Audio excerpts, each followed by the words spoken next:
এই সেবাশ্রয়ে যে ডাক্তাররা ডিউটি করতো প্রত্যেক দিন 200 থেকে 300, আমি দায়িত্ব নিয়ে বলতে পারি ম্যাক্সিমাম 5 থেকে 10% ছিল এমবিবিএস পাস করা ডাক্তার, এবং 90% ডাক্তার ছিল আয়ুর্বেদিক বা হোমিওপ্যাথি বা ডেন্টালের ডাক্তার। নমস্কার, আমি অয়ন। একই কাণ্ড, মানুষের চিকিৎসার নামে, মানুষকে চিকিৎসা দেওয়ার নামে, মানুষকে সেবা দেওয়ার নামে কয়েকশো কোটি টাকার দুর্নীতি ডায়মন্ড হারবার মডেলে। এরকমটাই তো অভিযোগ উঠে আসছে। আজকে অভিজিৎ দাস, বিজেপি নেতা অভিজিৎ দাস ববি, তিনি আনুষ্ঠানিকভাবে অভিযোগ দায়ের করলেন। সেবাশ্রয়, যে সেবাশ্রয় 2 বছর ধরে ডায়মন্ড হারবার মডেলে চালিয়েছিলেন অভিষেক বন্দ্যোপাধ্যায়, সেই সেবাশ্রয়ের বিরুদ্ধে কয়েকশো কোটি টাকার দুর্নীতির অভিযোগ শুধু নয়, প্রতারণার অভিযোগ উঠে আসছে, ক্রাইমের অভিযোগ উঠে আসছে। যেভাবে ও মানুষকে ঢপবাজি দিচ্ছে, টুপিবাজি পরিয়েছে এবং জোর করে ফোর্সফুলি ডায়মন্ডবাসীর মানুষদেরকে ওই সেবাশ্রয় যেতে বাধ্য করেছে। কেন? ভিড় দেখানোর উদ্দেশ্যে মিডিয়ার সামনে হাতুড়ে ডাক্তারদের, হোমিওপ্যাথি স্টুডেন্টদের নিয়ে ও এখানে রুগী দেখিয়েছে। কাদের কাদের বিরুদ্ধে নাম? প্রথম নাম অভিষেক বন্দ্যোপাধ্যায়, মানে এফআইআর করার জন্য আর্জি জানানো হয়েছে অভিষেক বন্দ্যোপাধ্যায়ের নামে। এছাড়াও অভিষেক বন্দ্যোপাধ্যায়ের পিএ সুমিত রায়, যাকে খোঁজার জন্য হন্যে হয়ে ঘুরে বেড়াচ্ছে পুলিশ, সেই সুমিত রায়ের নামও আছে। কার নাম আছে? জাহাঙ্গীর খান, নিজেকে পুষ্পা বলে দাবি করেছিলেন যিনি, এখন শ্রীঘরে, সেই জাহাঙ্গীরেরও নাম আছে। অভিযোগপত্রে নাম আছে দিলীপ মণ্ডল। বারবার দুর্নীতির কথা বলতে গিয়ে যার নাম উঠে এসেছে, সেই বিধায়ক, অনেকবারের বিধায়ক, এবারেও তৃণমূল বিধায়ক, তার প্রাসাদের মতো বাড়ি, বাগান বাড়ি, বাড়ি সমস্ত কিছু উঠে এসেছে, তিনি গ্রেফতারও হয়েছেন। সেই দিলীপ মণ্ডলের নাম। সুমিতেরই পিএ, সুমিতেরও আবার পিএ অয়ন ঘোষ দস্তিদারের নাম। বিরাট বিরাট প্রভাবশালীর নামে অভিযোগ। তদন্ত শুরু হবে, কিন্তু তার আগে এখনো আশঙ্কা, এখনো আতঙ্ক রয়েছে ডাক্তারদের মধ্যে, ভয় রয়েছে, তাই মুখ দেখাতেও চাইছেন না। যিনি ওই সেবাশ্রয়েই ডাক্তার ছিলেন, তিনি কি দাবি করছেন? শুনুন, দাবি করছেন 10% মাত্র এই সেবাশ্রয়ে এমবিবিএস পাশ করা চিকিৎসক লাগানো হয়েছিল কাজে, চিকিৎসার কাজে, মানুষকে সেবার কাজে। বলা হচ্ছে 90% এমবিবিএস পাস নন। আর এমবিবিএস পাস না হলে চিকিৎসা করবেন কি করে?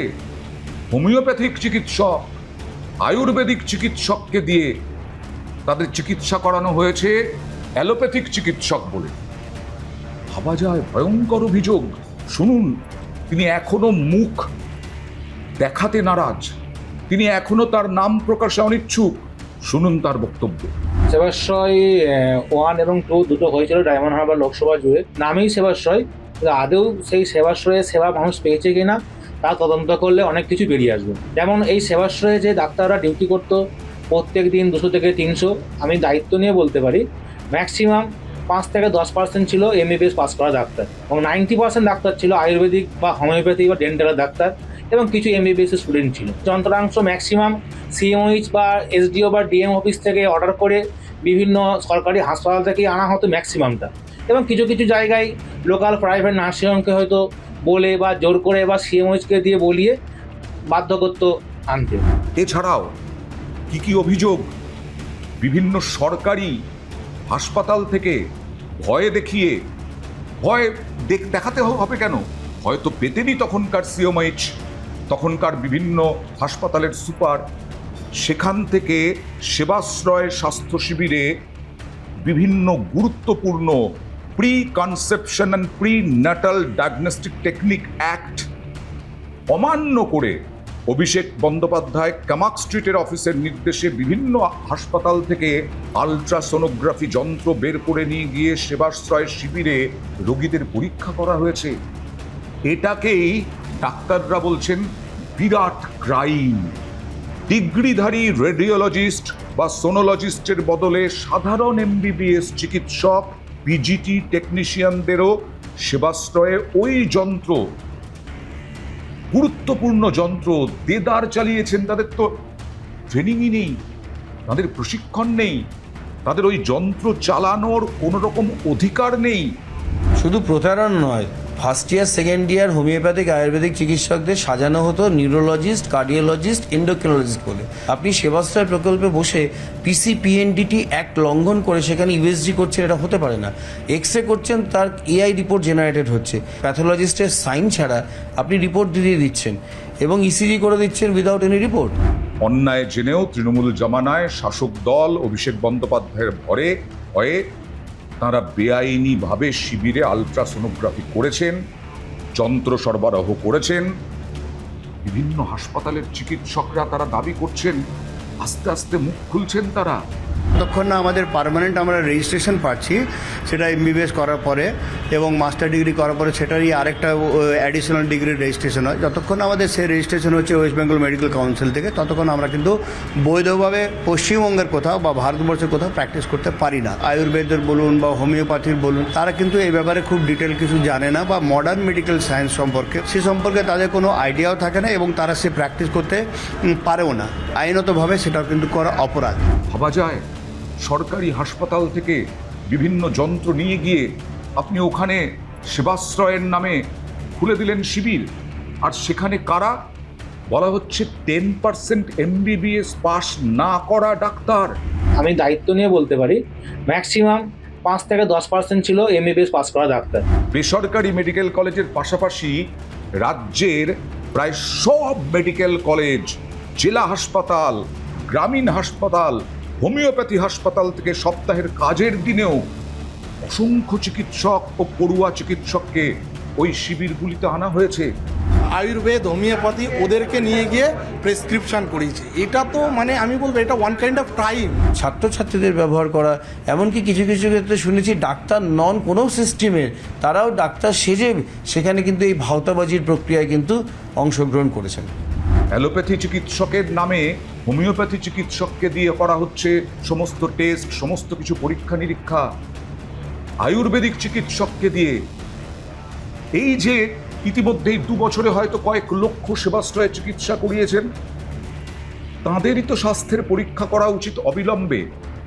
তারা কেমন আছেন, তারা কি আদৌ সুস্থ আছেন? তারা তো চিকিৎসাই পাননি। ওই টাইম পিরিয়ডে যে সমস্ত পেশেন্ট, অনেক পেশেন্ট চিকিৎসা হয়েছে, তাদের যদি কোনো ভুলভাল চিকিৎসা হয়ে থাকে এর দায় কিন্তু এই ভাইপো এবং তার সাথে যারা অ্যালাইড ছিল তাদেরকে নিতে হবে এবং তাদেরকে বের করা হবে। ডায়মন্ড হারবারে ওই চিকিৎসকদের পারিশ্রমিক দেওয়ার প্রতিশ্রুতি দেওয়া হতো,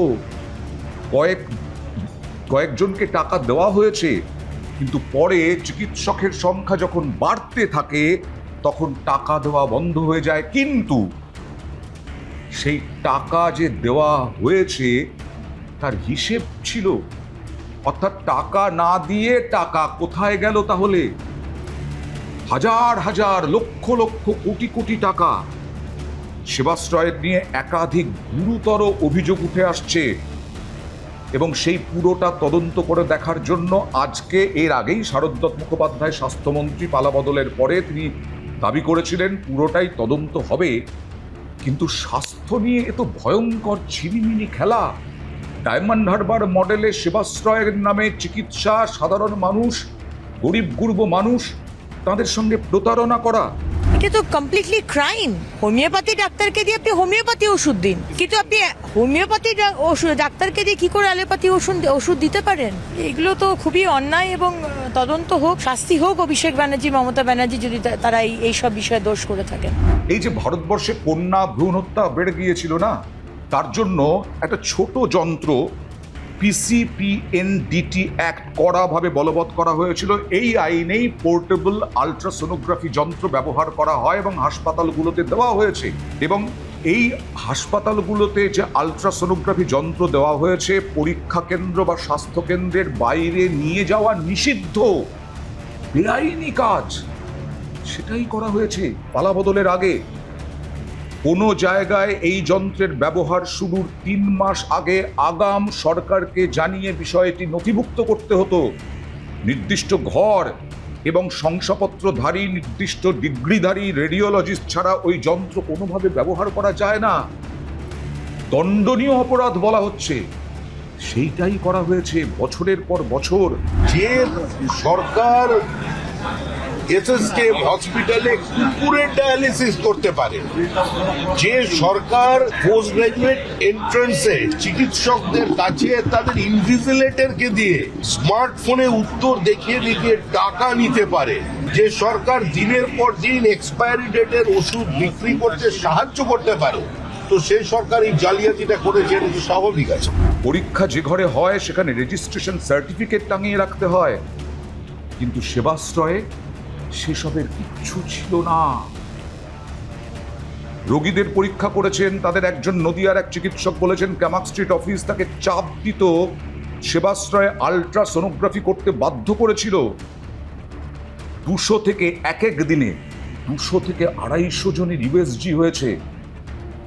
যদি প্রতিবাদ করেন তাহলে তো প্রাণ সংশয় হবে, এরকমটাই তো বলছেন তারা।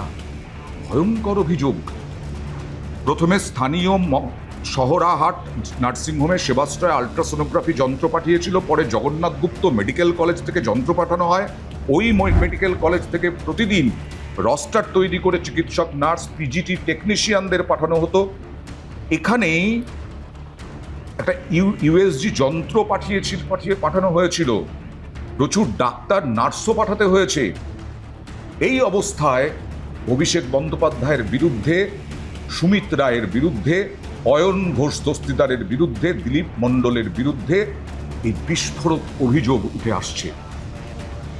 একদিকে হচ্ছে চিকিৎসকদের টাকা দেওয়া দেখানো হয়েছে এবং তার সঙ্গে এই সমস্ত জটিল যন্ত্রপাতি প্রশিক্ষণ ছাড়া বিভিন্ন মানুষকে দিয়ে ব্যবহার করানো হয়েছে। এই রোগীরা, এই চিকিৎসা যাদের হয়েছে তারা কেমন আছেন, তদন্ত কত বড় তদন্ত হতে পারে, তদন্ত কত কড়া পদক্ষেপ হতে পারে, এখন দেখা যাক। অভিযোগ এসেছে, আমি দেখেছি, এখানে এসপি আছেন, তিনি তদন্ত করবেন এবং জেলা শাসক বা স্বাস্থ্য দপ্তরের যা হেল্প নেওয়ার পুলিশ নেবে। ইটস এ ক্রাইম হলে দেখার জন্য ভারতীয় ন্যায় সংহিতাতে যা করা হবে। ও মডেল তো দেখিয়েছেন ফলতাতে, আর নতুন মডেল না দেখানোই ভালো। এটাও তখন বিতর্কে উঠে এসেছিল যে মমতা বন্দ্যোপাধ্যায় স্বাস্থ্যমন্ত্রী, জেলা হাসপাতালগুলোর কি অবস্থা বারবার বিরোধীরা অভিযোগ করেছিল। কেন বেসরকারি হাসপাতালে ভিড় বাড়ছে মানুষের? কারণ সরকারি হাসপাতালে ঠিকঠাক চিকিৎসা পাচ্ছেন না, পরিষেবা পাচ্ছেন না।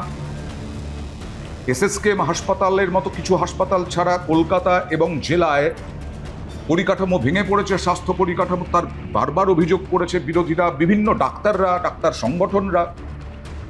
কিন্তু তারপরেও মমতা বন্দ্যোপাধ্যায়কে টপকে গিয়ে তখন বিতর্ক দানা বেঁধেছিল যে স্বাস্থ্যমন্ত্রী মমতা বন্দ্যোপাধ্যায়, মুখ্যমন্ত্রী মমতা বন্দ্যোপাধ্যায়, তাকে টপকে গিয়ে অভিষেক বন্দ্যোপাধ্যায় এই ডায়মন্ড হারবার মডেলে, ডায়মন্ড হারবার হোক বা নন্দীগ্রাম, বিভিন্ন জায়গায় যে সেবাশ্রয় ক্যাম্প করলেন, তিনি কি দেখাতে চাইছিলেন যে রাজ্যের স্বাস্থ্যমন্ত্রী আসলে ঠিকমতো কাজ চালাতে পারছেন না, তিনিই ভালো করে সেবা দিচ্ছেন মানুষকে? সেটা প্রমাণ করতে গিয়ে এখন দেখা যাচ্ছে কেঁচো খুঁড়তে কে উঠে। মে মাসেই 11ই মে এই সেবাশ্রয়ের কোটি কোটি টাকার ওষুধ মাটি কেটে উদ্ধার হয়েছিল। সেই ছবিও আমাদের আছে, আপনারা দেখেছেন, মনে করিয়ে দিলাম। কোটি কোটি টাকার ওষুধ ওইভাবে মাটি কেটে উদ্ধার হয়েছে, তার মানে সেগুলোও টাকা না দিয়ে কেনা, এরকমটাও অভিযোগ উঠছে। আর তার সঙ্গে সঙ্গে এই রকম যন্ত্রপাতি বেআইনিভাবে ব্যবহার, চিকিৎসার নামে প্রতারণা, ক্রাইম বলছেন ডাক্তাররা। দেখা যাক তদন্ত কত দ্রুত হয়, কার কার বিরুদ্ধে কড়া পদক্ষেপ হয়।